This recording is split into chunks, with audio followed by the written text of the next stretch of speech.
তো হ্যালো বন্ধুরা, কেমন আছো সবাই? আশা করি সবাই ভালো আছো। বন্ধুরা, প্রতিদিনের মতো আজকে আবারও একটা নতুন ভিডিও নিয়ে তোমাদের সামনে চলে এসেছি। আজকের ভিডিওটা হচ্ছে, আজকে আমরা টোটাল ২০টি প্রশ্ন আলোচনা করব, সঙ্গে উত্তর এবং সঙ্গে তার ব্যাখ্যা সমেত আমরা ফুল ডিসকাস করব। খুবই ইম্পোর্টেন্ট ২০টি জিকে থেকে আমরা আলোচনা করব। তো চলো বেশি কথা না বলে আজকের ভিডিও শুরু করি। প্রথম প্রশ্ন কি বলছে? পশ্চিমবঙ্গের পঞ্চায়েত ব্যবস্থায় কটি স্তর আছে? অপশন এ ৫টি, অপশন বি ২টি, অপশন সি ৪টি, অপশন ডি ৩টি। এটা যেটা সঠিক উত্তর সেটি হচ্ছে অপশন ডি, সেটা ৩টি। কি বলেছে? পশ্চিমবঙ্গে ত্রিস্তর বিশিষ্ট পঞ্চায়েত ব্যবস্থা প্রচলিত রয়েছে। ১৯৭৩ সালে পশ্চিমবঙ্গের পঞ্চায়েত আইন অনুযায়ী এই ব্যবস্থা গঠিত হয়। এই ৩টি স্তর হলো: সর্বনিম্ন স্তর হচ্ছে গ্রাম পঞ্চায়েত বা গ্রাম স্তরে, মধ্যবিত্ত স্তর পঞ্চায়েত সমিতি, এছাড়া সর্বোচ্চ স্তর জেলা পরিষদ বা জেলা স্তর। তাহলে পশ্চিমবঙ্গের পঞ্চায়েত ব্যবস্থা কটি স্তর? ৩টি স্তর রয়েছে। ১ গ্রাম পঞ্চায়েত, ২ পঞ্চায়েত সমিতি, ৩ জেলা পরিষদ। দ্বিতীয় প্রশ্ন, রাজ্যসভার সদস্যগণকে নির্বাচিত করেন? রাজ্যসভার সদস্যগণকে কে নির্বাচিত করেন? অপশন এ জনগণ, option B Lok Sabha, option C বিধানসভার নির্বাচিত সদস্যগণ, অপশন ডি বিধান পরিষদের নির্বাচিত সদস্যগণ। এটা যেটা সঠিক উত্তর সেটা হচ্ছে বিধানসভার নির্বাচিত সদস্যগণ। অর্থাৎ রাজ্যসভার অধিকাংশ সদস্য রাজ্যগুলির বিধানসভা নির্বাচিত সদস্যদের দ্বারা একক হস্তান্তরযোগ্য ভোট পদ্ধতিতে নির্বাচিত হন। রাজ্যসভার সদস্যগণ কে নির্বাচন করেন? বিধানসভার নির্বাচিত সদস্যগণ। পরবর্তী প্রশ্ন ৩ নাম্বার, রাজ্যপালকে শপথ গ্রহণ করান? অপশন এ ভারতের প্রধান বিচারপতি, অপশন বি ভারতের রাষ্ট্রপতি, অপশন সি হাইকোর্টের প্রধান বিচারপতি, অপশন ডি বিধানসভার অধ্যক্ষ। এটা যেটা সঠিক উত্তর সেটা হচ্ছে অপশন সি, হাইকোর্টের প্রধান বিচারপতি। Governor of an Indian state কে সংশ্লিষ্ট রাজ্যের chief justice of the high court শপথ গ্রহণ করান? অর্থাৎ হাইকোর্টের প্রধান বিচারপতি রাজ্যপালকে শপথ গ্রহণ করান। পরবর্তী প্রশ্ন, নিচের কোনটি ভারতীয় সংসদের অধিবেশন নয়? গ্রীষ্মকালীন অধিবেশন, শীতকালীন অধিবেশন, বর্ষাকালীন অধিবেশন, বাজেট অধিবেশন। তো এটা যেটা সঠিক উত্তর, ভারতীয় সংসদের অধিবেশন নয়, গ্রীষ্মকালীন অধিবেশন হচ্ছে ভারতের সংসদের অধিবেশন নয়। ভারতীয় সংসদে সাধারণত বছরে ৩টি প্রধান অধিবেশন অনুষ্ঠিত হয়। সেগুলি হলো বাজেট অধিবেশন ফেব্রুয়ারি থেকে মে মাস, বর্ষাকালীন অধিবেশন জুলাই থেকে সেপ্টেম্বর মাস, অপশন এবং শীতকালীন অধিবেশন নভেম্বর থেকে ডিসেম্বর। সংবিধানের গ্রীষ্মকালীন অধিবেশন নামে কোনো নির্দিষ্ট অধিবেশন উল্লেখ করা বা প্রচলন নেই। তাহলে আমরা কি কি অধিবেশন জানলাম? শীতকালীন অধিবেশন, বর্ষাকালীন অধিবেশন, বাজেট অধিবেশন। পরবর্তী ১৯৩০ সালে মহাত্মা গান্ধী আইন অমান্য আন্দোলন শুরু করেন।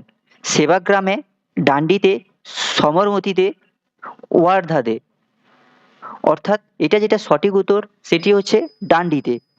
১৯৩০ সালে ১২ই মার্চ থেকে ৬ই এপ্রিল পর্যন্ত মহাত্মা গান্ধীর নেতৃত্বে সল্ট মার্চ অনুষ্ঠিত হয়। তিনি ডান্ডিতে পৌঁছে লবণ আইন ভঙ্গ করেন এবং সেখান থেকেই আইন অমান্য আন্দোলন সূচনা হয়।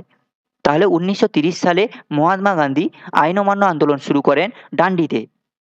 বারদৌলি সত্যাগ্রহ এর নেতা ছিলেন সর্দার বল্লভভাই প্যাটেল, মহাত্মা গান্ধী, বন্ধুভাই অর্থাৎ বন্ধুভাই যে Patel, Mahadev Desai.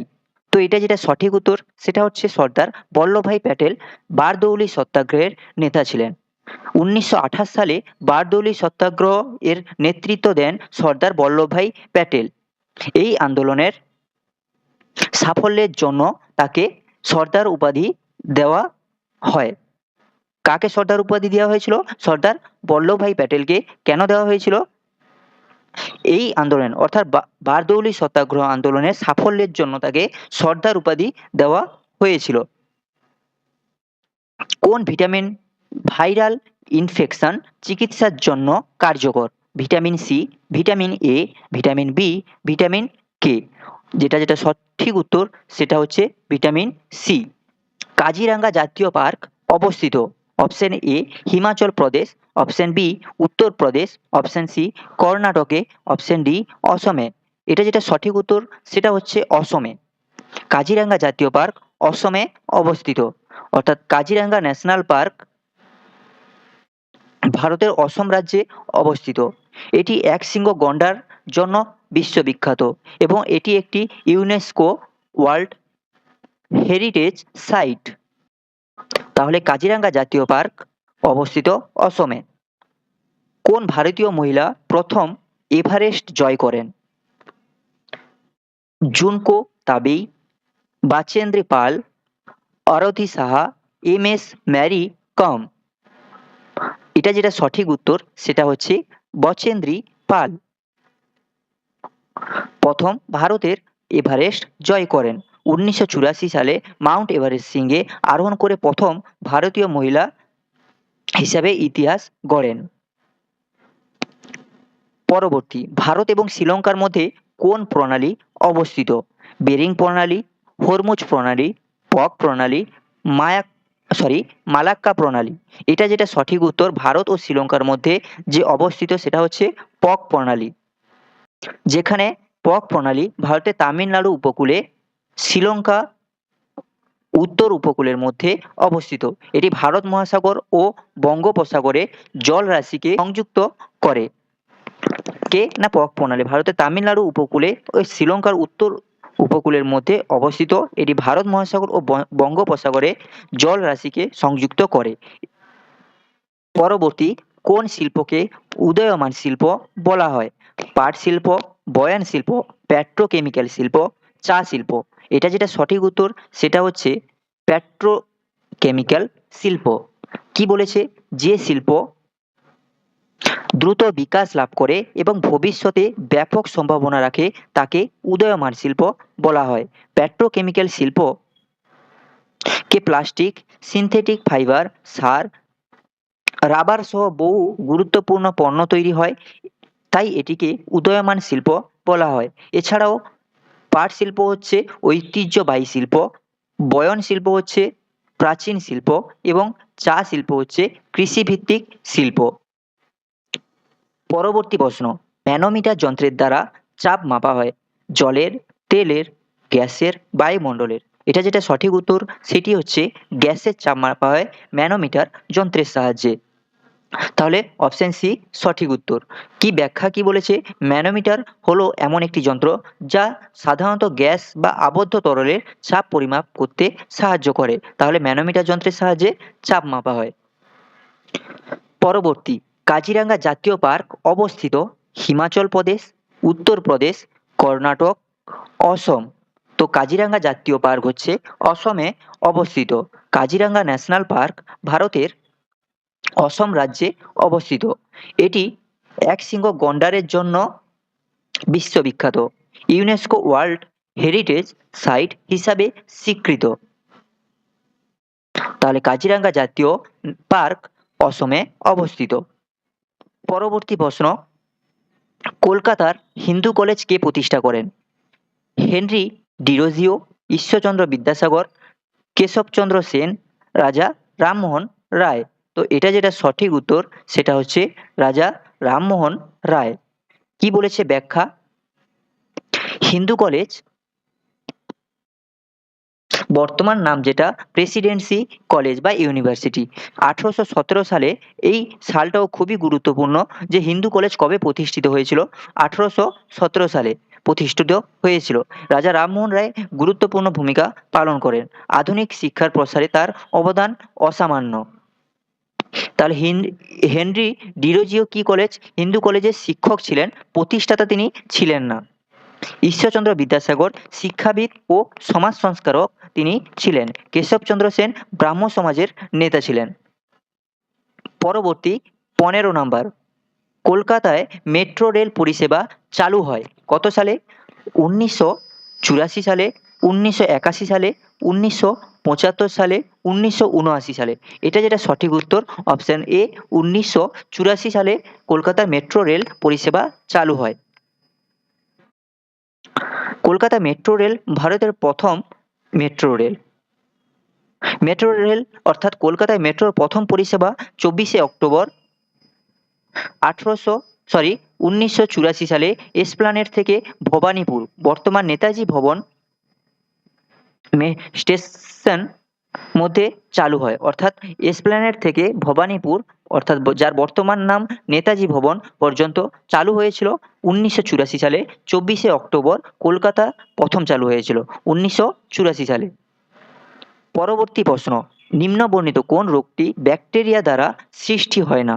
Option A typhoid, option B influenza, diphtheria আর কলেরা। তাহলে কোনটা ব্যাকটেরিয়া দ্বারা সৃষ্টি হয় না? সেটা হচ্ছে option number B influenza. Bacteria দ্বারা সৃষ্টি হয় না। ইনফ্লুয়েঞ্জা কোনো ব্যাকটেরিয়াজনিত রোগ নয়, এটি একটি ভাইরাসজনিত সংক্রামক রোগ যা ইনফ্লুয়েঞ্জা ভাইরাস দ্বারা ঘটে। বাকি তিনটি রোগ টাইফয়েড, ডিপথেরিয়া এবং কলেরা ব্যাকটেরিয়া কারণে হয়ে থাকে। লবণ সত্যাগ্রহ আন্দোলন এর মহাত্মা গান্ধীর সাথে কে নেতৃত্ব দিয়েছিলেন? এর আগেই আমরা দেখেছি লবণ সত্যাগ্রহ আন্দোলন হয়েছিল 1930 সালে। তো option A Annie Besant, B Mridula Sarabhai, option C Muthu Lakshmi, D Sarojini Naidu. তো লবণ সত্যাগ্রহ আন্দোলনে মহাত্মা গান্ধীর সাথে কে নেতৃত্ব দিয়েছিলেন? সরোজিনী নাইডু। কি বলছে ব্যাখ্যা? 1930 সালের ঐতিহ্যবাহী লবণ সত্যাগ্রহ বা ডান্ডি অভিযানের সময় সরোজিনী নাইডু মহাত্মা গান্ধীর সাথে অগ্রণী ভূমিকা পালন করেছিলেন।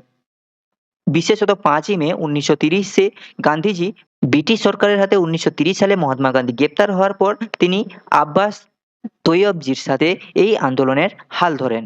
গুজরাটে ধরাছোঁয়া লবণ সত্যাগ্রহের মূল নেতৃত্ব প্রদান করেন। কত সালে? 1930 সালে 5ই মে।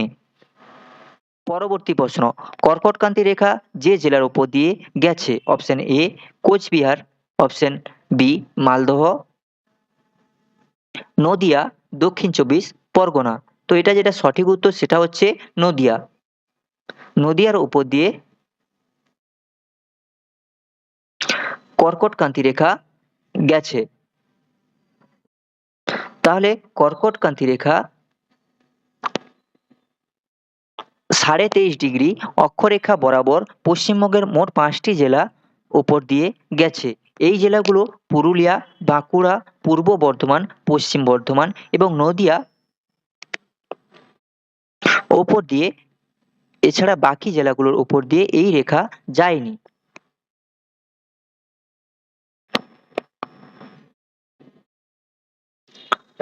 পরবর্তী, বক্সা ব্যাঘ্র সংরক্ষণ প্রকল্প পশ্চিমবঙ্গের কোন জেলায় অবস্থিত? জলপাইগুড়ি, আলিপুরদুয়ার, দার্জিলিং, দক্ষিণ 24 পরগনা। এটা যেটা সঠিক উত্তর সেটা হচ্ছে আলিপুরদুয়ার।